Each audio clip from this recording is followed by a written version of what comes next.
Hi and welcome to a new CryptoRobin episode. I am Alex, your CryptoRobin host, and today we are going to take a look at QuickSwap, a project that seems to have flown under the radar of most people. For more crypto information and education, you can find us on the Tokenomics YouTube channel. We'll leave the links in the description below and in the pinned comment. QuickSwap is a project that is fairly easy to understand, so we'll mostly focus on why it is an interesting project and if it is worth investing in it. QuickSwap is a Uniswap fork, so it's an AMM decentralized exchange built on Polygon, a layer 2 type of solution for Ethereum's problems with scalability. I say that it is fairly easy to understand QuickSwap because its functioning model is almost identical to the ones seen in Uniswap.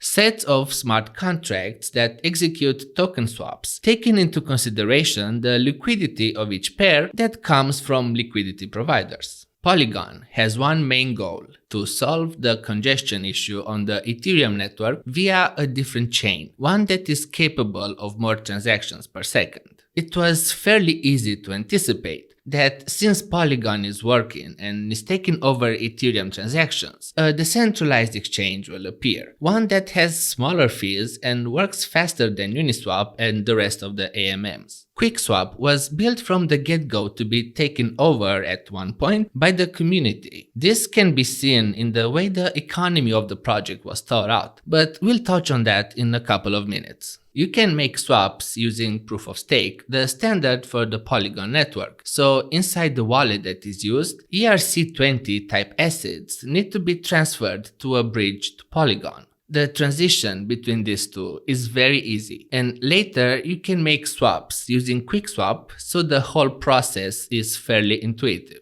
This is reflected in the numbers that QuickSwap has reached already in a rather short amount of time, with an average of 3,000 daily users and over 50,000 daily transactions. Taking into consideration the fact that this exchange made its debut just a couple of months ago, the numbers you see on the screen aren't that bad. Quick is the coin of the project, and it has a maximum supply of 1 million.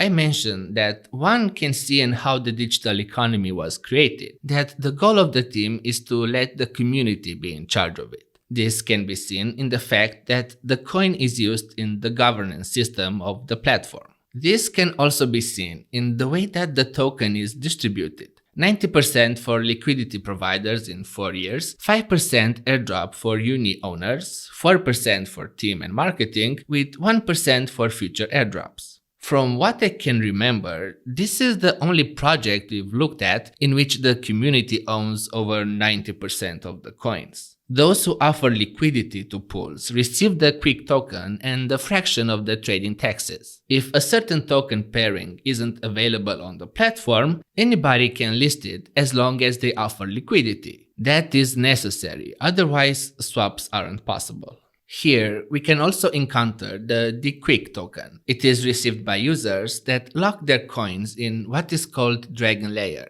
aka they are putting it in staking. You can receive dQuick as long as you are staking Quick, and the price is constantly growing, taking into consideration the APY received for staking. When you wish to withdraw Quick from staking, the dQuick quantity is burned, and you get back the quantity you initially deposit plus the gains you've made in the meantime. It is as clear as day that QuickSwap is not the most innovative project, nor the most attractive, but this is very important. It is very practical, and it solves a real problem for Ethereum. The team has proven that a different interface doesn't necessarily make for a better one, nor did they need new features compared to Uniswap in order to get the attention of Ethereum users. All that was needed were faster transactions and lower taxes.